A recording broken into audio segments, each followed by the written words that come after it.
Services. I'm Danielle Fuentes Johnson from the Build Initiative, and I'm excited to be here with you all today. Joining me in this work, I'm honored to work beside two great partners, Gina Capito and Jessica Rodriguez-Degan, both of the Build Initiative. As we get started, we would like to get a sense of who's here with us today.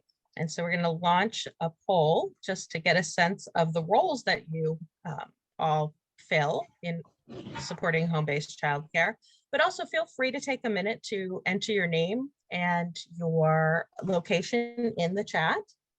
Welcome back to all those who have joined us before in the series, and warm welcome to those who are new to us.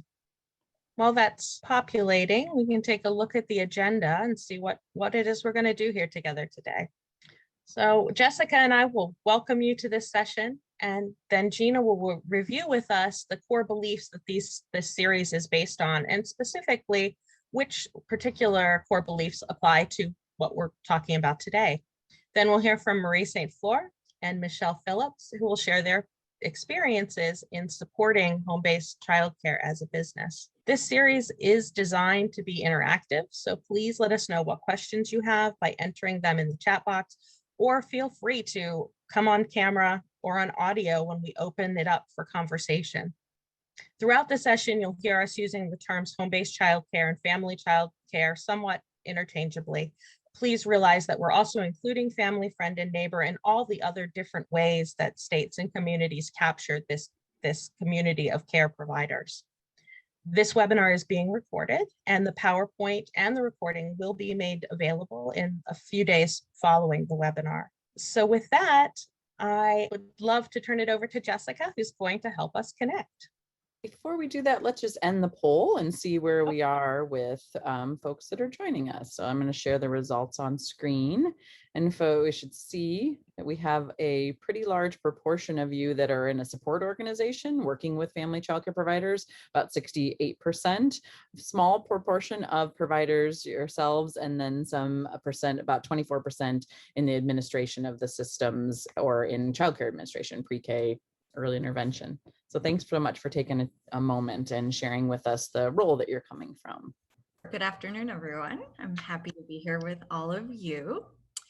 And before we really get into the meat of our presentation today and hear from our experts, I want to take this opportunity to reflect and think about what is the best career or business advice you have received. Feel free to drop in the chat some of that advice. I think it's a nice way to share ideas and learn from each other of what advice you've received in the past. So I'm seeing be flexible and open, keep all of your receipts and good records, don't stop learning, listen, that's a big one. Stay present, network. I'm seeing a lot of networking of providers. Be a good mentor. We had someone say, leave the ladder down. I would love to understand that one a little bit more too. Leave the ladder down for those coming behind you. I wonder if that's the advice. While we wait to see if that person has an opportunity. Mentorship, know your values, align business practices to your values. This one's important. Your work is very important no matter what anyone tells you. If you don't enjoy it, stop doing it. Stay true to your philosophy. Keep your heart in your work. Advocate for yourself and always be a support. Networking, self-reflective, personally and professionally. Oh, this one's huge, especially, I think this is one that we've seen as a huge part of importance, or very important. Remember to rest and self-care in our business, especially after the year that we have experienced. Take it one step at a time. So these are great. We've captured all of these and we can keep them, and great way as we move forward in today's presentation. Oh, I think here we go, Emily. Thank you for sharing in the chat. For those that, if you can't see the chat, Emily has clarified that leave the ladder down was something that she was told that meant a lot to her. As you climb the ladder in your work, be sure to leave it there for those that are coming behind you. So that's a great great piece of Yeah, I advice. love Thank that. you. I would also add, just be vigilant, stay on top of the updates and the changes that are happening so that you can position yourself to be successful really in any circumstance. I would definitely say I've learned that through COVID. So to definitely just stay abreast of those things. Thank you, Melissa. Very important. So now I will hand it over to Gina. Thanks, Jessica. So one of the things that we like to do as we move into content is to really think about how these things anchor back to some of the core beliefs that through the webinar series that the Build Initiative has been doing with family childcare settings. And as Danielle mentioned, we really do cast a very wide net on that and include family, friend, and neighbor care, license exempt settings, reflective of your states and communities, where are the places that home-based care is occurring. But we really do have a set of core beliefs, and there's 4 of them in total that really guide us in thinking about this work from more of a systems perspective. As many of you know, working with Build and accessing resources through the organization, we really are fundamentally trying to, in being very responsive to communities and responsive to the organizations that are serving children and families, be ensuring that we're also working on making some of the systemic changes that we need to see these things affect us in the long term, to not just kind of band-aids on problems. And so I am sharing now the 4 overarching core beliefs, and we're going to just talk about the 2 that we drill down the most on with this particular webinar. Each webinar links back to, in some ways, probably all 4 of these, but we do find that it drills down a little bit more particular to a couple of them. And so we're going to talk about that right now. We really are thinking in particular about core belief number 2, or the idea that we need to be sure that we are resourcing family, friend, and neighbor, home-based settings, family childcare settings on par with our center-based and school-based settings, really all other settings that children are served in, that the strategies and the components are resourced on par. And we're talking about business supports today in particular, and a model for business supports. So that idea of how family, friend, and neighbor and family childcare settings are resourced is a really important component of thinking about this core belief. So we're pushing everyone within the webinar to really think about how your system is reflective of that core belief. And then the next core belief, number 3. So this core belief focuses on strategies to work with providers in our settings and how these strategies should be responsive and intentional for our providers, and also reflect the unique modality of care. How are we identifying what the needs are? Where does this information come from? And how do we know it represents the full population of our family childcare providers? We look to see that we are really engaging provider voice and intentionally and authentically listening and identifying what providers' needs are. So what this webinar will do is really hear from the field in terms of business needs and business support, what our providers and the overall field needs in terms of support. With that, I would like to introduce our speakers for today. We are very happy to have Marie St. Fleur with St. Fleur Communications, and Melissa Phillips, who you did get to hear from a little bit when we were sharing business advice from Little Brown Bear Academy. Marie, I will turn it over to you. Good afternoon, everyone. Wonderful to be with all of you this afternoon. And I thank Gina and Jessica and Danielle for giving Melissa and I the opportunity to share. I always want to tip my hat off to anyone who work in the early education and care field, particularly those who deliver the service as well as those who support, because I truly believe it is one of the toughest and smartest group of people that I've had the pleasure of being connected with. And many of you in many ways have helped me, made my 3 children successful. So I'm always so grateful.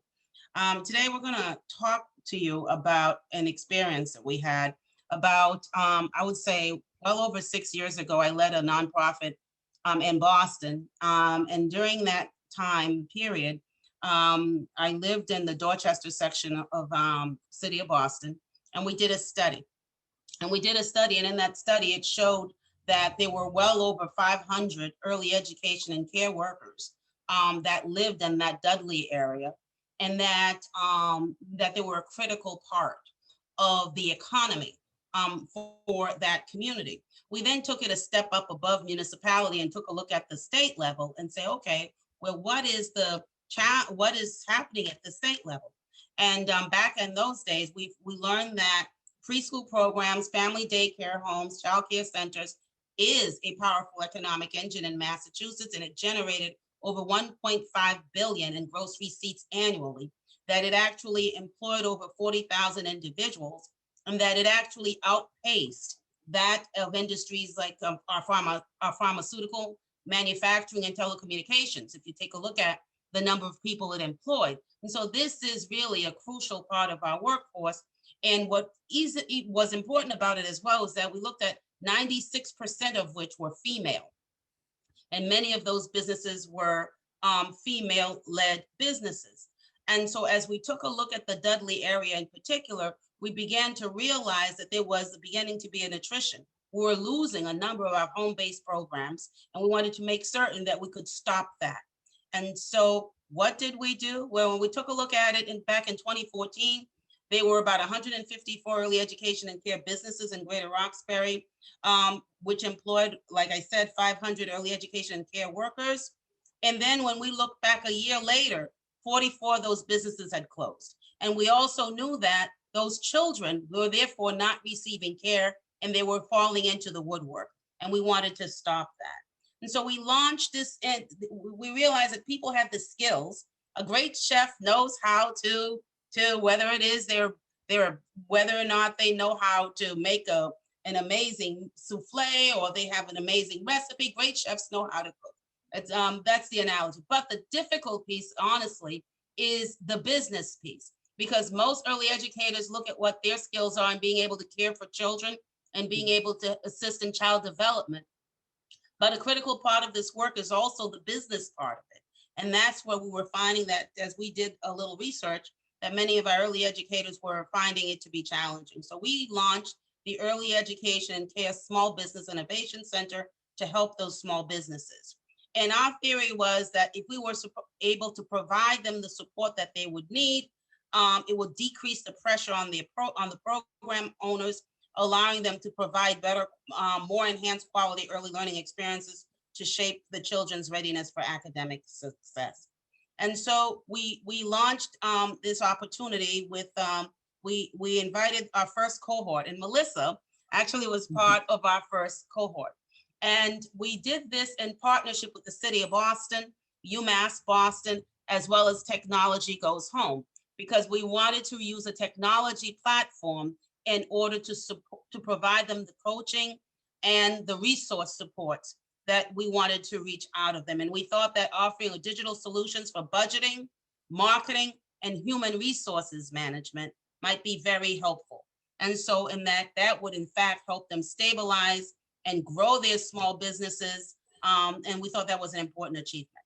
And so we did that. And so in doing that, we also wanted to make certain that as they sat in those classrooms every Saturday for 3 hours, right? That those hours were going to count for their professional development, both for them personally, but as well as part of their continuing education credits. And we're able to work that to make it with our Massachusetts and AEYC in order to be able to make that happen. And we're able to do that with them. And so with that, we brought in experts each week that helped them on each of the areas that were identified.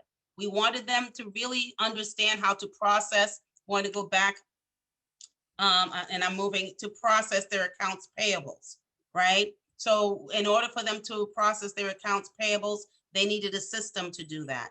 Many of them found themselves that on a monthly basis, they were not billing as they wanted to. And so what we did was, during those 8 consecutive Saturday sessions for 3 hours, we provided them lecturers that would come in who have particular skill sets in each of the areas that we talked about. to help them improve their processing of accounts payable, to create an operational budget, to draft a business plan, to establish a basic social media presence. At the time, many of them did not have a website. Some did not have emails in the ways, and it also opened up the opportunity for them to speak with their parents. And we also was a way to help them streamline and improve practices and to customize their business goals. And so we brought in experts from each of those areas to help them achieve that. As we mentioned, it was 8 hours for 3 hours, 8 a.m. to 11 o'clock a.m. every Saturday. And I have to say they showed up on time and ready to work. We provided bilingual support, meaning a number of our participants were spoke Spanish was their primary language. In fact, there was one woman there, I think if Melissa recalled, I think Spanish was her only language, but we were able to assist them to translate the curriculum so that they can understand it. Because part of having them there was, this was all pre-COVID, that's correct. Part of having them there was to also allow them to have hands-on practice experience, being able to put into practice some of what they would learn through the technology platform. As I said, they were led by guest lecturers with content expertise, and we made certain that there was somebody there with current experience, a provider who had an expertise in home-based childcare settings and with an advanced degree in ECE to also be there as a resource to them.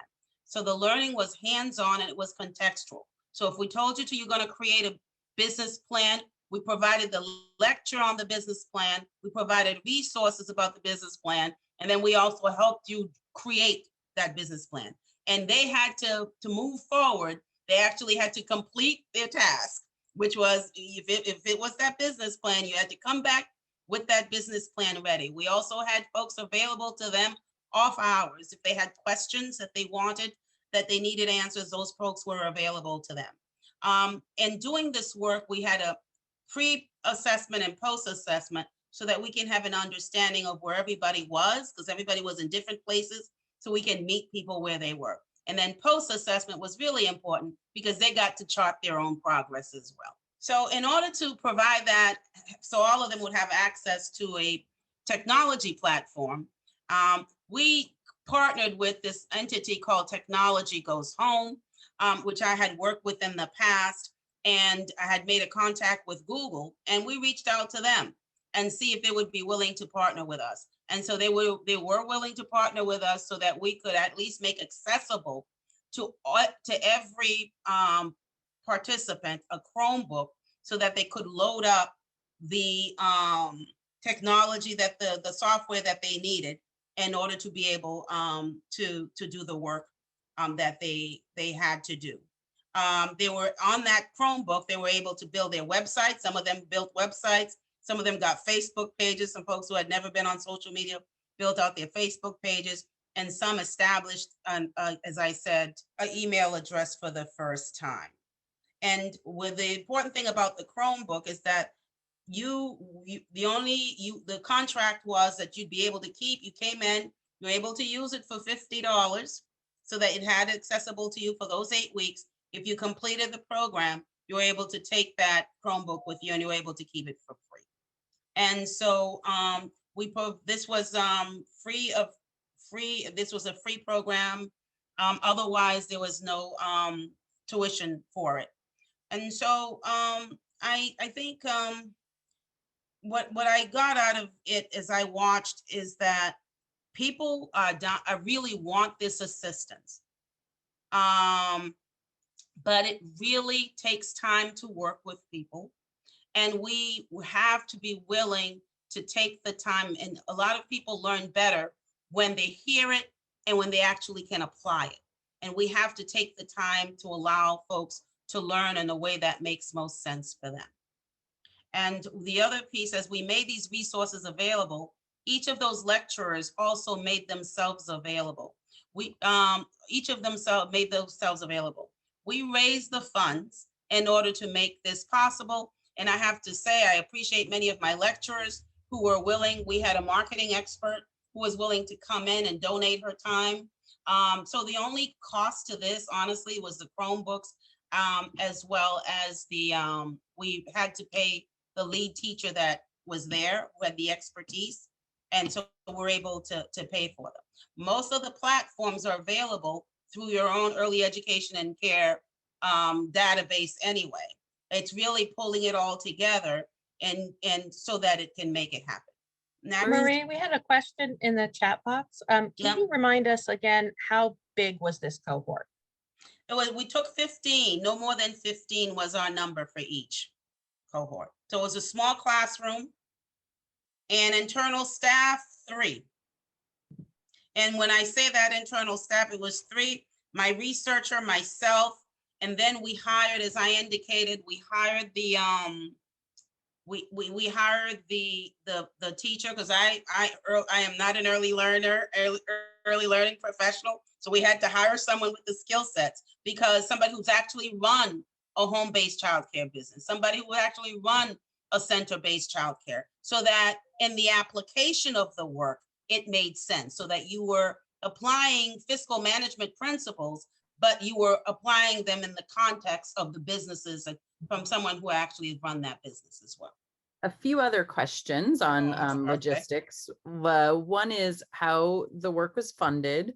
And then along those lines, Louise Stoney was wondering if this is linked to there's a cohort of business supports in the state of Virginia, if this is linked to that at all, or a similar aligned project with that. So as part of, in terms of take the last one first, as part of our research to do this, we actually did take a look at, there are a number of states that had been doing this kind of work. So we actually did take a look at their work, and we adapted and created a curriculum that made sense off our QRIS requirements for the state of Massachusetts, and as well as what we learned from providers based upon our own research that we have done in terms of what they said they needed. And so every state is different. And so we really wanted to hear from our providers what they thought they needed. And in terms of funding, the nonprofit that we raised the funds. And as I had to say, really, the funds that we had to raise was to pay the main lecturer, which was the main provider with the experience. And the rest of it, we were able to ask our friends to come in who had those expertise to come in, and many of them donated their time in order to make that happen. Marie, before we transition again, we have a couple of questions regarding bilingual support and what that actually looked like. Was it interpreters or also translated content? So we had some translated content, but for the most part, it was we worked with, we have in Massachusetts home-based childcare networks, as you have in your states, and one of them is JPNDC, and we had the director for their program there, who actually was who partnered with us to provide the bilingual support. We also work with UMass Boston with students. You have many students who are working in early learning, who were able to give their time and they were able to get credits to be able to come in and support our participants.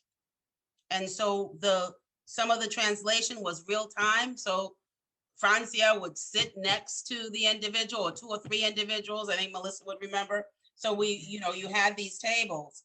And so for those who had challenges with Spanish, they would then sit with the support staff who spoke Spanish, and they'd help walk them through. And since all of it, of course, was online, a lot of the work was online, each person can continue to move at their own pace and seek assistance as they need it. There's lots of questions in the chat, which is great. So I know a few of those ones around impact and assessment that Marie's going to get there. So I'm going to make you hold on to that one for a second.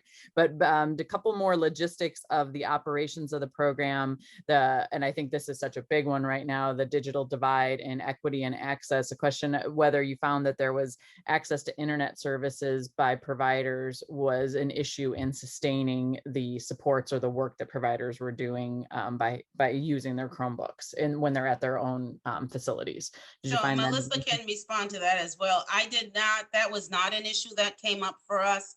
In the area that we're talking about, our cable provider, because there's a, it's also a school system that required years ago, on another matter, I had worked on access to broadband for that area. And so they were able, many folks in that area can access low cost broadband. So that was not an issue that came up particularly. The building we were in, because we were in an old high school, and sometimes connectivity was an issue, but not because it was not available, but because we were in one of those old cement block buildings, which often made it really difficult. So the curriculum was, and I can also, I think I probably could locate and share, the curriculum was not online. We created it off of what we understood the students need, and matching it with some of the requirements that were asked of the quality rating and improvement system in Massachusetts. And we also, and I'm gonna forget the name of there is using the pre and post tests, and I forget the tool that we use, and I apologize for that. I'm drawing a blank on the tool. Remember the tool, Melissa, that we use for the pre and post test? Because a lot of our work came off of that as well. I don't recall. But I can get that.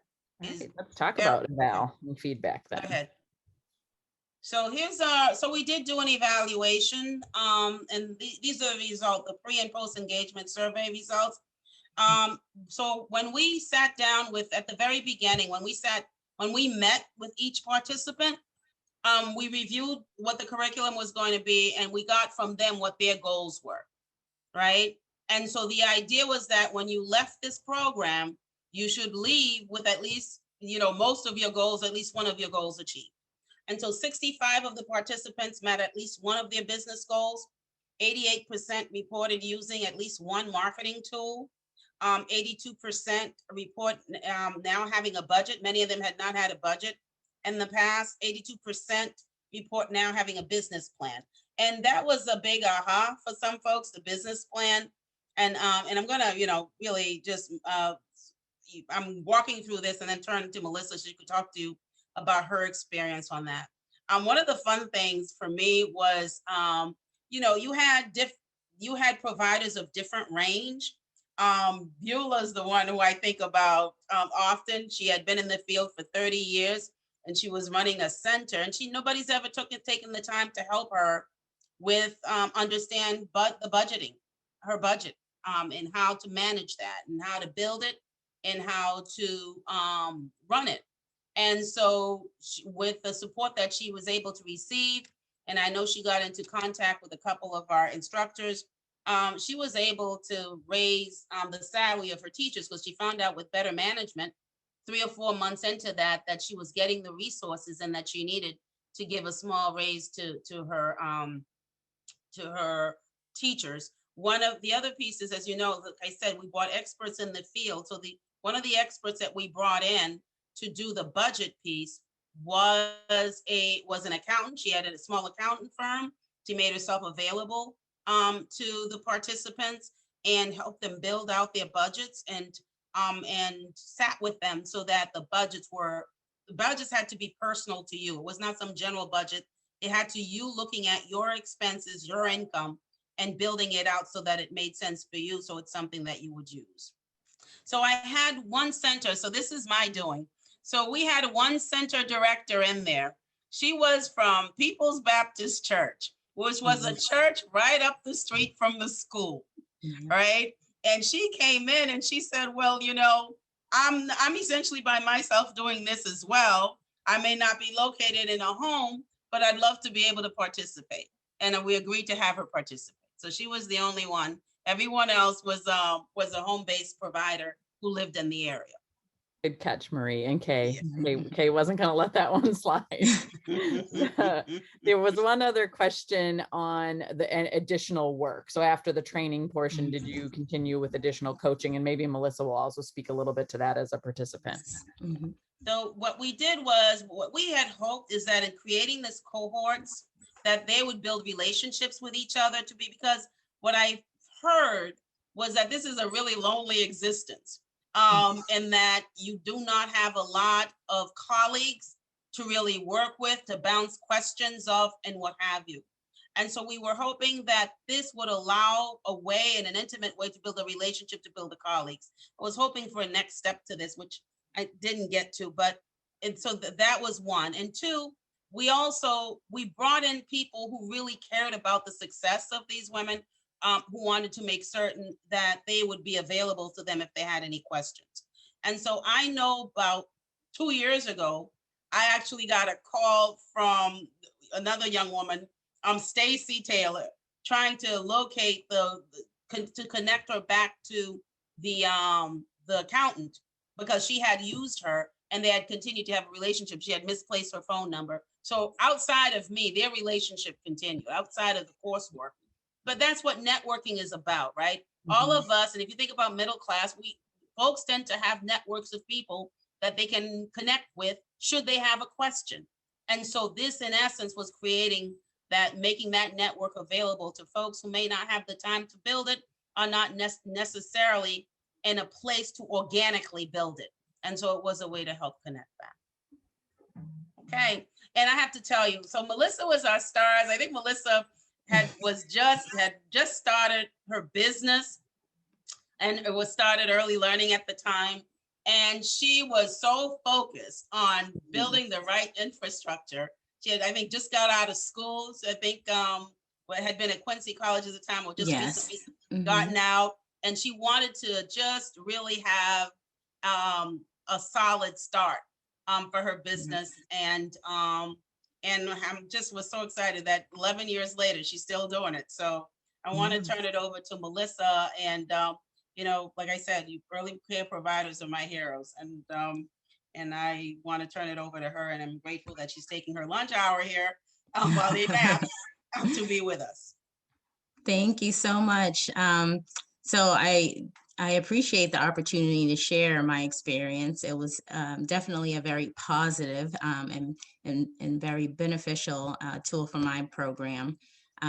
So as you know, my name is Melissa, and I am a family childcare educator. I've been an educator for 11 years. It'll be 12 years in May. And my program is located within walking distance to where the program was happening at the high school. In my capacity as 10 children, including 2 of my own, and I was lucky enough to be a participant. And I have to say, it definitely put a lot of things in perspective for me as far as business, finance, and planning, and all of those, very important pieces that help you build a viable business. So I had been in business for, I think, 5 years before I entered the program. And I was increasing my capacity to 10.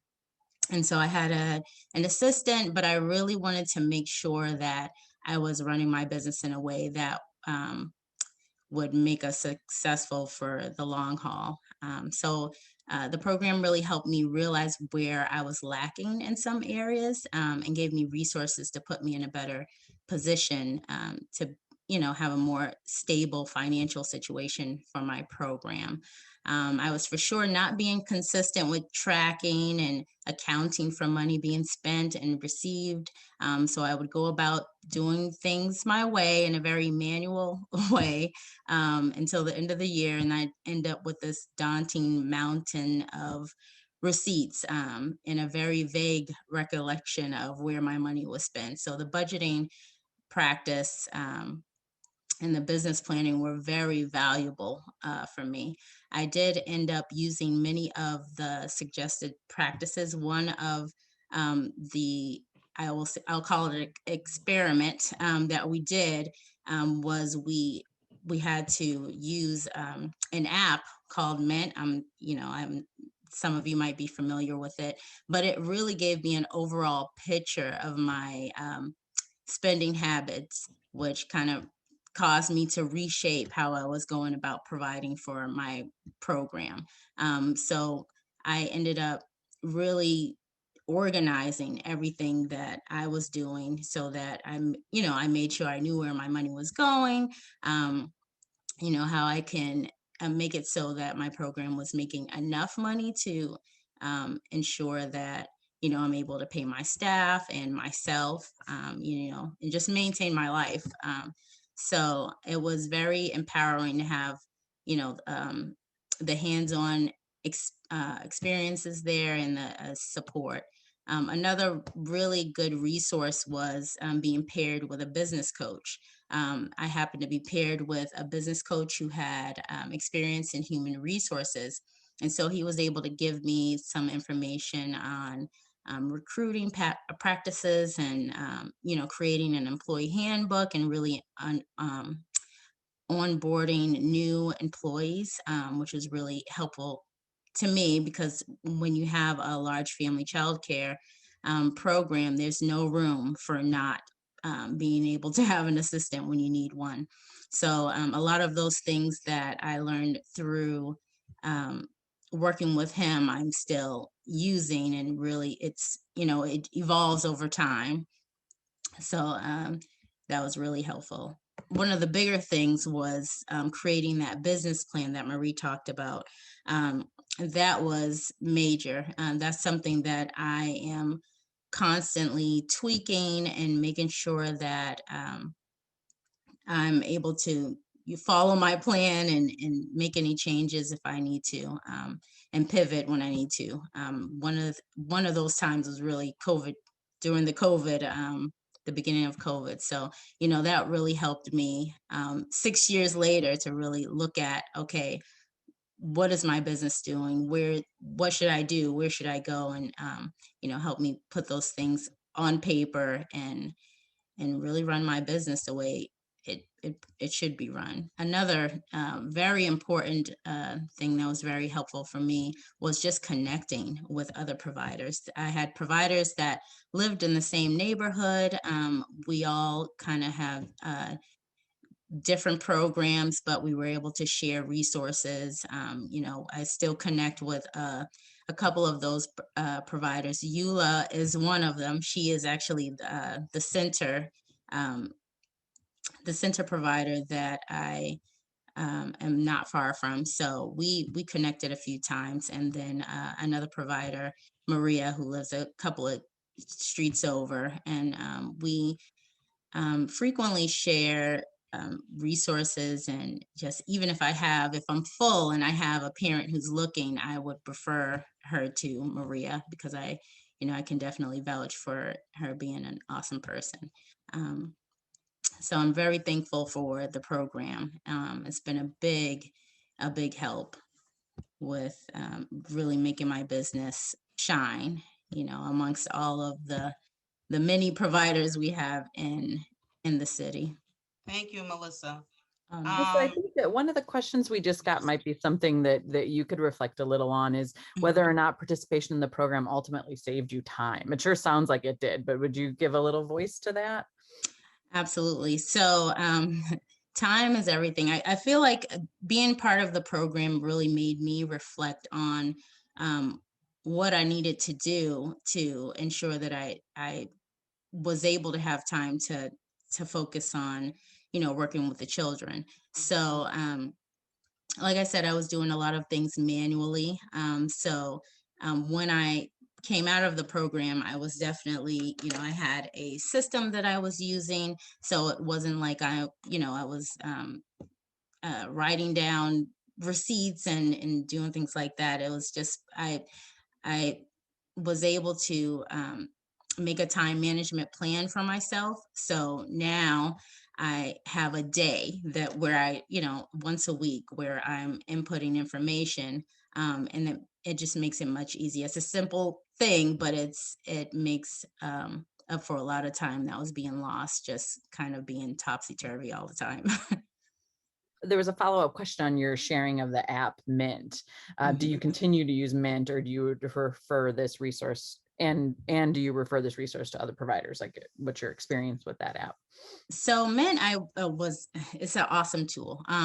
So it basically tells you exactly what you're spending at the end of the month. But right now, I actually use my business banking in order to do a lot of the things that Mint was doing. But I feel like the business banking is more focused on what I'm spending on the business and not my overall. But it's good to have that overall perspective, and I would definitely recommend that to anyone. Because once you have that clear picture of what you're spending, then you can make the changes that need to be made in order to really make your program more successful as far as financially. I don't know that Mint is bilingual. I don't know that it is bilingual. I don't know if you can convert it, because that was not a request. Because you could also build out, they got a budget form that they received, so they could build out their budget on their own without having to use Mint. But part of this was trying to make people aware of some of the resources that were out there that they could use to make their lives easier. So those who have the capacity to do that, absolutely use it. Just as, and the other pieces, we brought in the Department of Early Education and Care came in and walked them through their system. And so that was another piece, because many of them, particularly folks who are bilingual, had challenges being able to access the system in order to enter the requisite information. And so with that, with being able to spend time with 15 people in a room versus 30 or 40 people in a room trying to convey that information made it much easier. And they got to ask the questions that they needed to ask, and so it was more personalized, particularly for the bilingual community there. It was more personalized for them. And I wanted to say that a lot of, as I was trying to remember what we based a lot of, because as I said, they did receive CEU credits for it. And part of it is like our topics like marketing, accounting, and human resources management. They mirrored the program administration scale. So that is a lot of the information that we use, and the business administration scale assessment as required by our QRIS. And so we really were not trying to take them away from what they needed, because this also put them on track to be able to increase their levels in the quality rating and improvement system. We see in the chat a couple of other resources Great. are being offered out, and we will make sure to capture those as well. Yeah, I when noticed that when we put them out. I noticed that Kid Care was mentioned a few times, and at the time of the program when I was in it was not around. So that is, I guess there used to be a system called Minute Menu Kids, and it switched over to Kid Care, and that is actually an awesome tool for tracking expenses, and it's actually one of the only tools out there that will allow you to calculate your time, space, and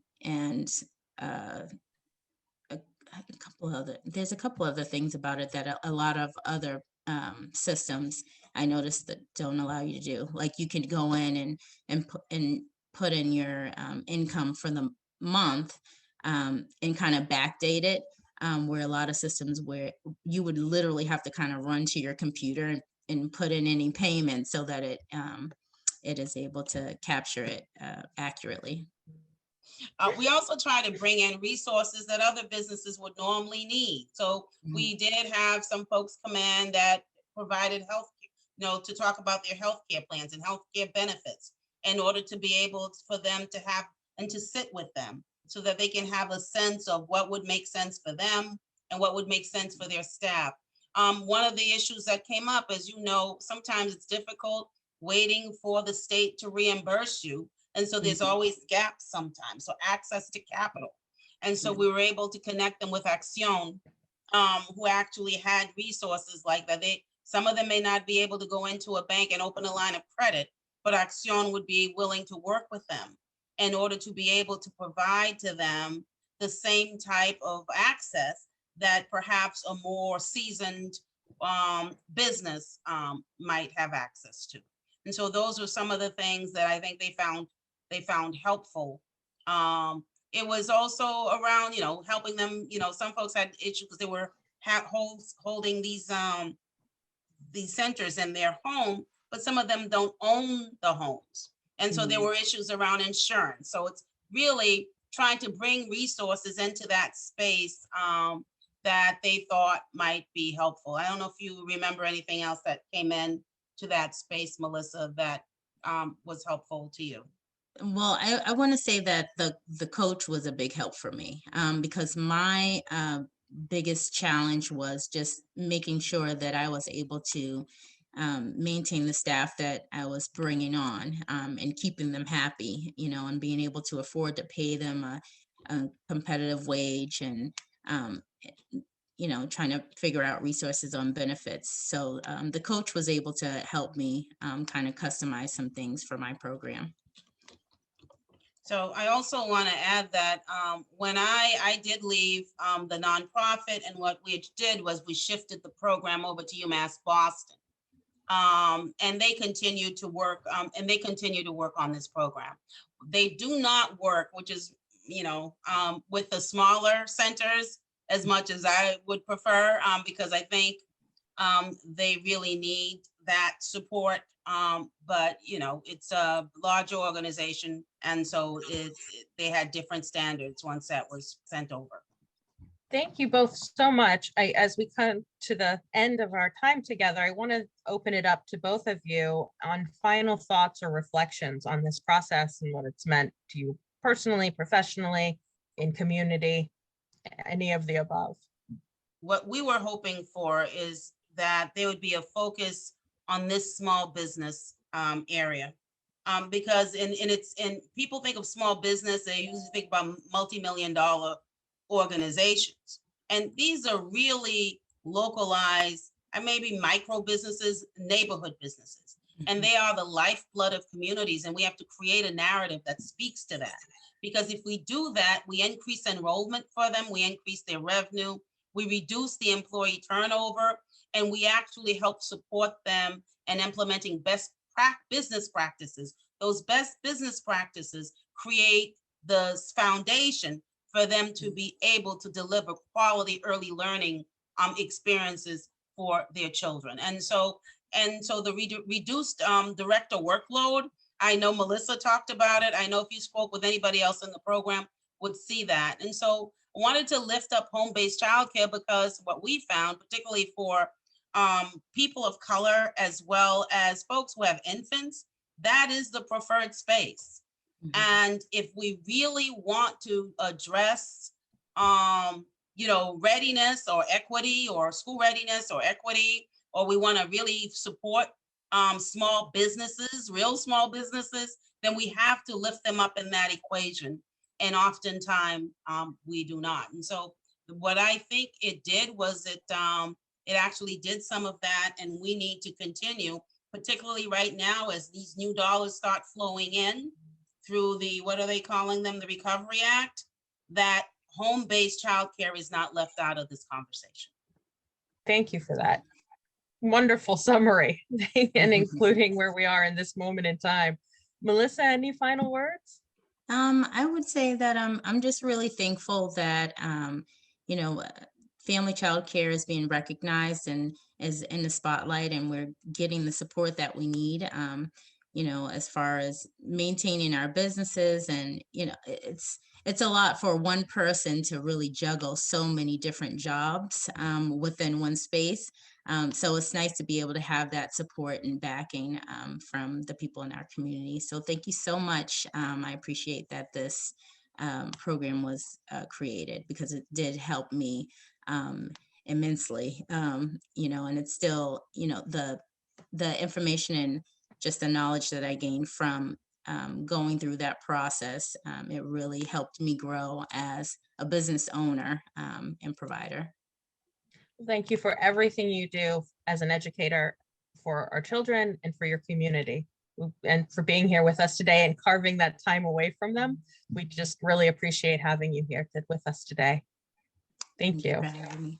Thank you, everybody. Well, that brings us almost to the end of our time together. We will note that this series will continue. The next session is going to be held on May 18th from 12 to 1 p.m. Eastern. So watch your email in the coming weeks for an announcement on registration information and the next topic.